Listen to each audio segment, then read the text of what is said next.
Hello and welcome to Open Line. I'm Starlene Stringer. Tourism is big business in Irving and throughout the region, and our guests today know all about the impact. They also have some staycation ideas for you, as well as looking ahead to spring and summer. Well, viewers were invited to submit questions through email and social media, and we will be getting those answered throughout the show. Our guests are Tracy Mayer, Executive Director of the DFW Area Tourism Council, and Diana Pfaff, the past chair of that council and also the Vice President of Marketing Communications for the Irving Convention and Visitors Bureau. Thank you both for being here. Thank you for having us. You're welcome. And let's get right to it because we've got so much to talk about. You two are busy ladies and there's a lot going on in the city of Irving. We'll start with you first, Tracy. What is the DFW Area Tourism Council exactly? We are an affiliation of people that are interested in increasing tourism to the area.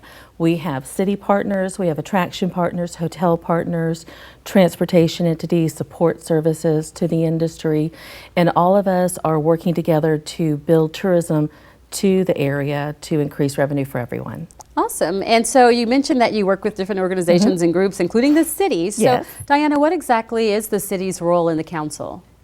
The city's role, we are a founding member of the Tourism Council along with Dallas, Fort Worth, Grapevine, Arlington, and Grand Prairie. So your biggest cities in the Metroplex are founding members of the council.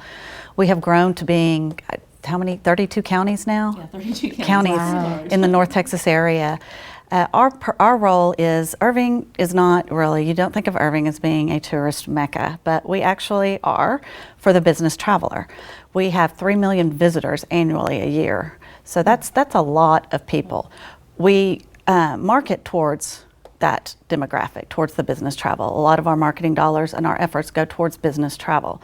So on the leisure side, which we don't have a lot of leisure, we host a lot of, we have a lot of hotel product, we have a good hotel product, a lot of business travelers that come in. So for our regional, to make our regional, our leisure travel dollars go further, we invest in the council, and they promote the region, the area regionally and nationally. Dallas-Fort Worth is the #1 tourist destination in the state of Texas. The #1 as an area, we are #1. We beat San Antonio. Love that. Yes. That is very exciting. So Tracy, tell me about the membership. Your members, is it cities, hotels, or what? It's a wide variety. We have everything from small, free, open attractions all the way up to the larger, to the airports, to DFW International Airport. So it's a broad swath of folks that are participants in the council. And again, it's kind of it's cooperative marketing. We're co-oping all of our dollars so it can go further. Interesting. Okay. And Diana, what about the audience? Who is the council trying to reach? Travelers, leisure travelers. Our key feeder markets are Oklahoma City, Houston, Amarillo, areas that are really drivable. You know, we think of this area, you don't think of it as being a vacation spot, but for cities like Oklahoma City and Shreveport and Baton Rouge, it is a vacation destination because of all that we have to offer in the entire Dallas-Fort Worth area. Wow, okay. And Tracy, I understand that you offer lots of resources for the visitors. One is the website, your website. Describe what people can find there. Sure. Our website is dfwandbeyond.com, and when visitors go there, they are able to find out what there is to see and do with an event calendar. Our events are all tourism focused. Okay. We also have ideas, because a lot of people, when they come to the area, they're somewhat overwhelmed with all of the different choices. So what we did is segment it out. So if you have kids, we have an all about kids with stop itineraries and ideas for them to do. If you're an art lover, if you are into history, we have all those different things that are segmented out. So you can kind of find something within those categories that'll fit everybody in the family. Okay, wonderful. And I also understand you have a printed visitor's guide, We right? do. How does one get that? Is that Sure. what you have here? I do have a copy here. I'd like one, thank you. How do others get one? They can request this through our website. There's a place that you can order it, or they can contact our office very easily.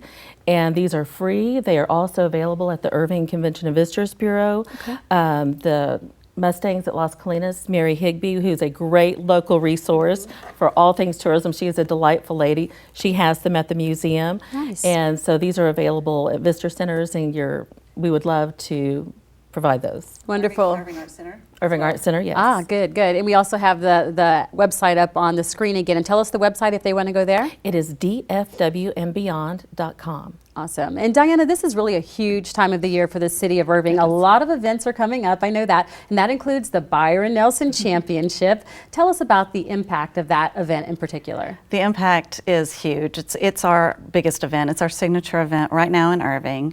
We do have a lot coming on board, but right now it is our signature. And they've actually changed names. It's no longer the Byron Nelson Championship. It's the wow. AT&T Byron Nelson. So that's something for everyone to get used to, something new to get used to. New colors, new sponsor, a little bit of a new look.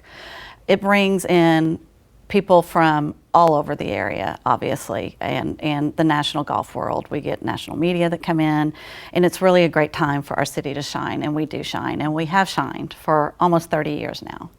Wow, and that's definitely a good thing. And that's at the end of May. It's the 28th through the 30th, and the 31st at the Four Seasons. Thank you. And I know that's not all that's going on. We've talked about so much already, and there's so much more. Tracy, tell us about the impact tourism really has overall in our region. Oh my goodness, it is huge. Just from an employment standpoint, in our North Texas region, we have over 170,000 people that are employed by this industry. That's including tourism, hospitality, all of that area. Just to equate, it's over 170,000 jobs with a payroll of $7.4 billion. Wow. So it's a huge impact. And also, just in Texas alone, it's over 600,000 jobs. So it's very, very important to our communities. Definitely. And it's such a great industry. Yeah, and I bet, Diana, you can probably break down that information a little bit more when it comes to Irving. Yes, in Irving, as I mentioned, we have 3 million visitors a year, and that equates to visitor spending annually is $1.8 billion with a B, 1.8 billion. So that's what we bring in with tourism. We were talking about the Byron Nelson. In 2013, we did a study in 2013. For that year, the taxes and fees that were generated for the city of Irving off the Byron Nelson was $519,000. Wow. So it's a big impact to the city. Exactly. And Tracy, you really would expect cities to be competitive for events and attractions. So how do the council members actually work together? It's kind of interesting. For the tourism side, it's a little different because visitors can stay anywhere. For the business, it's a little bit different because they're coming in for conventions, so the cities are actively pursuing those types of events to bring them into their centers. For the leisure market, we just want to get them here. People may have been here years ago. It's like, oh, I've been to Dallas, oh, I've been to Fort Worth, but have they been here recently? Do they know about all the different changes that have taken place, all the new museums that have come in, all the changes that are done? They may think of Fort Worth as, oh, it's just the stockyards. They have a fabulous arts district. They have some wonderful nature refuges. In Dallas, they may think, oh, it's just the big downtown. Fabulous arts district. Again, great opportunities that are down there. The zoos have brand new attractions that they are developing. A lot of zoo babies that are out there for people that love animals. And lots of exhibits that are coming in. Of course, the Perot Museum and the Bush Presidential Library, those have been really great draws for the area. Oh, sure, yes. And Diana, what would you add to that? What would you like to add? To what there is in the region? Yes. There is so much to do, and what's great about Irving is a lot of people like to stay in Irving because we're in the center of everything. Right. You can stay on the south side of the airport and you can get to Arlington and Six Flags and their amusement parks in about 10 minutes. You stay on the north side and you're there with Grapevine and their charming downtown, the Motor Speedway, and then you stay just about anywhere in the city and you have a straight shot into downtown Dallas. The things that I personally tell people that they need to do when they come in, of course, is to see the Sixth Floor Museum because that's just absolutely fascinating to me. South Fork, if you've never been to the area and all you know is Dallas, you have to go out there and see it. So, and the stockyards in Fort Worth, they're so unique. Those three things are so unique to this area that those are what I highlight. Thank you. And let's switch back to some of those big events we were talking about, like the Byron. Tracy, when you see big events like that, or maybe the Final Four, or other big championships in town, of course, the host city benefits, but what beyond that? How do the cities benefit beyond that? Oh, I think it is a huge benefit because you may have people that are coming in for an event that have never been here before. It's an opportunity for us to showcase all the great things that there are to see and do. And also for us as volunteers in the industry, we're volunteering our time to be an escort, to be a guide, or to help just people at the hotels find out more information. It's a good opportunity for us to put our best foot forward and visit with those people and engage them. It's all about what are their interests, and trying to tie those back into things that they can experience here and hopefully get them back. Exactly. And getting them here and getting them into a hotel, we think about that often when we think about tourism and big business. But what other kinds of businesses benefit, Diana? Your dry cleaners, as far down as your dry cleaners, because all of the hotels need to be, all of the concierge, all of the staff needs to have dry cleaning. So that's a big one, and you don't think about that. But of course, the restaurants. Yeah. So the obvious one is going to be a restaurant, and we have some fabulous dining opportunities here. Some very, very unique, very regional, but also very international dining. Great. And what would you add to that? What are the other benefits? Oh my goodness. Quality of life. If we didn't have tourism and the money that tourism brought into the area, we wouldn't have the variety of restaurants, shopping. Look at all the businesses. Toyota is moving their headquarters here. That's a huge impact for the region. Those are all new people that are coming in because of our quality of life, and that's what's been so exciting. It is exciting, and I know it's exciting times for the city of Irving in general, Diana. So in the months ahead, what else does Irving have to look forward to? Well, we have another golf tournament. We have the ladies in town a month before the Byron Nelson, and this is our third year to host the LPGA tournament. It's being sponsored by the Volunteers of America. It is so much fun. It's held at Las Colinas Country Club. It's smaller than the Byron Nelson, obviously, but they still get a good crowd out there. It's fun to walk around. It's beautiful in the spring. It's food trucks, and the ladies are just fun to watch. So that's the last weekend in April. We also have the Dragon Boat Festival coming up, which is a couple of weeks before the Byron Nelson. Another fun, very unique event, and that's down on Lake Carolyn and the Mandalay Canal. So those are three big ones that are coming up in the coming months. They all sound like a lot of fun. Okay, ladies, this is the time of year where a lot of folks are planning their vacations, but we have to be honest, sometimes people are on budgets and they can't really plan to go far, but there's a lot of great staycation ideas for them. So let's talk about those for just a minute, and we'll start with you. First, let's focus on families. Tracy, what would you recommend for a good staycation for families here? Oh my goodness, that is as broad as they can imagine. Depending on the age of the kids, what their interests are. Of course, we have fabulous zoos. If you want a little bit more exotic, you can head down to Glen Rose for the Fossil Rim experience. There are fabulous museums that are here in the area, and a lot of them have children's programs. They have camps and special activities that they do to engage the kids in art.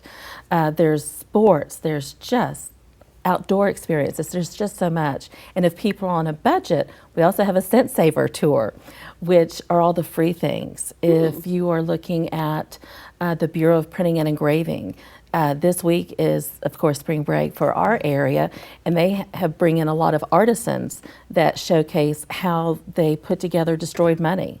They have interesting things that where if they can get 75% of a bill rebuilt, they get the face value for that. Wow. They talk about how the whole printing process, the paper that's developed, it's just really fascinating, and that's free. And a lot of people don't realize that that's here in our area. Just a lot of wonderful things. And what would you like to add to that? What are your recommendations, Diana? Well, in Irving, since we are such a heavy business destination, our hotels have great rates in the summer. Summers, weekends, and holidays, you can really take advantage of some great hotel rates. So if you'd want to get out of the house, the Embassy Suites on the south side of the airport has a great atrium and indoor pool. And in fact, I read several comments on your social media site about this topic and how several of your commenters take their staycation at the Embassy Suites. Nice. If you want to go a little bit more upscale, I love the Four Seasons.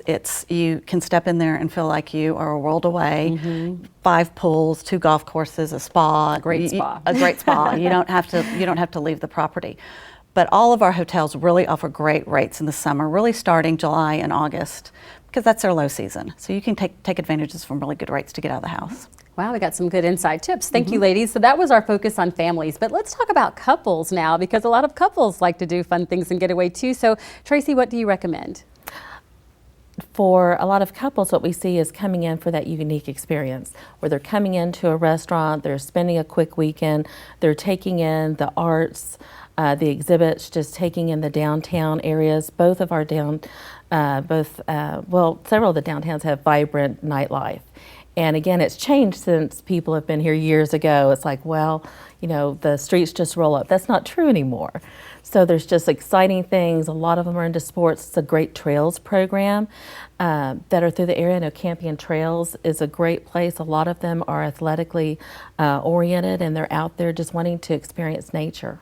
And of course, Diana, you mentioned the hotels for getaways, a staycation with the families, but that's a great couple getaway too, especially when you're talking like spas. Just a hint to all the folks out there looking for Exactly, something and fun. don't forget that we do have gondolas, which is very romantic. And I am so glad you brought that up. Yeah, tell us about and that. something very unique that you can do. And that they launch very close to the Omni Mandalay Hotel, which also has a spa. You can actually check into the Omni and not see your car again, because there's restaurants you can walk to. You can have the gondola experience, which is just phenomenal. You get chocolate and bubbly, and non-alcoholic bubbly, but it's a great experience. That sounds amazing. I haven't had the opportunity to take one of those gondola rides yet, so now you've got me really excited and thinking about that. So I'm pretty sure you've ridden one yourself. Absolutely, but we also on the water have stand-up paddle boards, which have become extremely popular. And that's also on Lake Caroline. And so you can do, not only can you do the gondolas, you can do stand-up paddle boarding, and you can also do pedal boats. Oh, wow. You can rent pedal boats and pedal around the lake. That all sounds amazing. Okay, we've got to talk about this too, ladies. Girls' getaways. Everybody loves doing those. Tracy, any ideas for a girls' getaway? Oh my goodness, anything with shopping is always a There you great go. thing. Spas, shopping. Again, there's some great shopping areas. You have the Bishop Arts District in Dallas. You have the whole Sundance Square, kind of the revitalization that they did in Fort Worth. Just from Uptown to the Galleria to North Park to Grapevine Mills. There's just anything and everything that you can imagine. And also for the smaller communities, there are town squares, like a McKinney Town Square, and around their courthouses, they have got great unique shops, great unique restaurants, and just wonderful opportunities to kind of get out with the girlfriends and enjoy. Good, fun advice. Thank you, ladies. Now, I understand, Tracy, that we've talked about all the big things and things people really love to come to town to do, but there's some hidden treasures around here, too. Some little things that people may not know about, so we may have overlooked. What's an attraction that you think we should all visit? Oh, my goodness, all of them. That's kind of hard to put out. Yeah. I would definitely take in the brand new ones that we have, but they're also like Log Cabin Village in Fort Worth, and you've got Dallas Heritage Park, you've got Farmers Branch Historical Park. There's some of the history that really showcases the development of our area, and I think that's oftentimes lost in this age of technology and everybody going, it kind of takes you back a bit.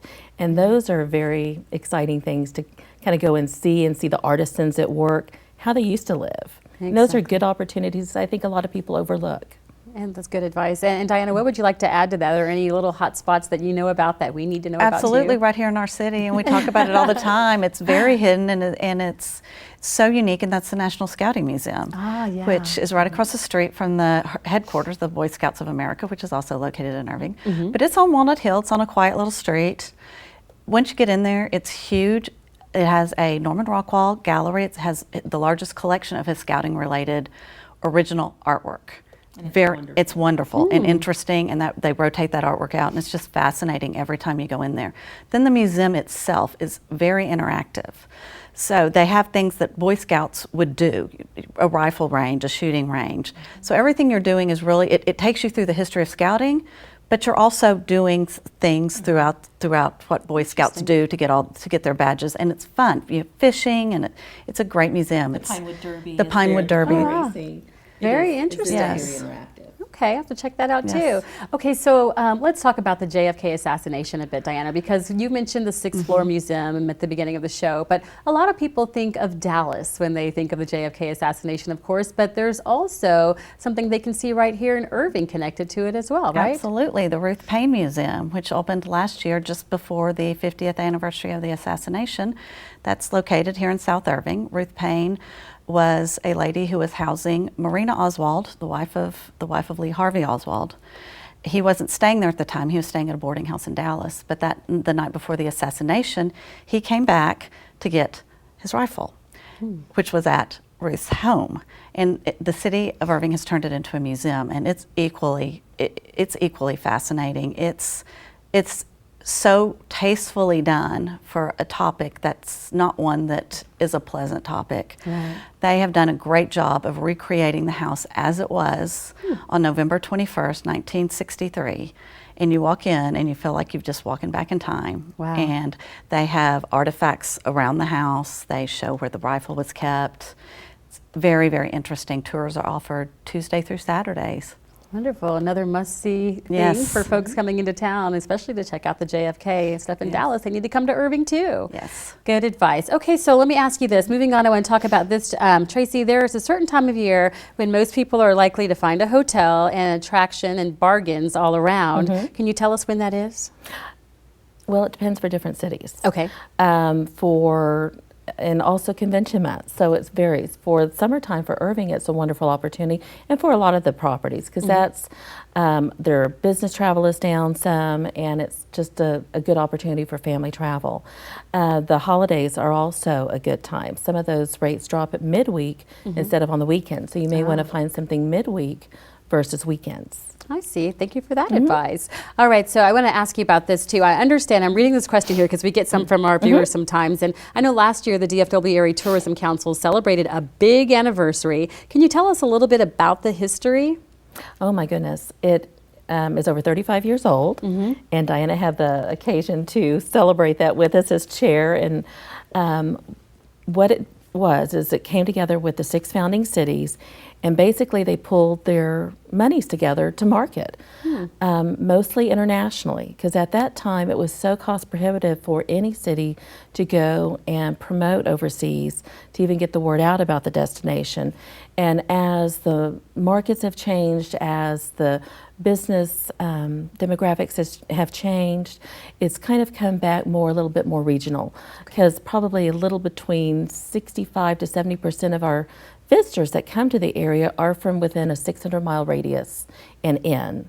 So that's primarily where our focus is. Okay. And that's so kind of how we've changed over the years. thank you for that. And I know those are some of the questions that people have submitted to us to ask to you. But also I'm curious to know, Tracy, what are some of the questions or the main questions that you get from potential visitors? It comes down to, how's the transportation? Because there's not public transit from every city, but there is public transit available, and trying to make that an easy opportunity for people, where they can park, what attractions they can go see and do via public transit, because some people get a little nervous driving in the area. Also, just what are things to do that are unusual? Again, yes, we have our Dallas-Fort Worth area, but there are great communities that are short drives away that offer experiences that they kind of want a country experience. We have that to offer to them. They want the big city experience. We have that to offer to them.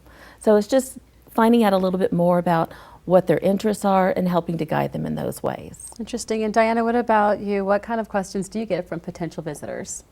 Oh, we get all kinds of questions. I bet. All kinds of questions. And Tracy had touched on transportation. What's great is we now have the new Orange Line that comes out of the airport. So we were visiting with some people from New York who were really excited about that because they don't have their driver's license.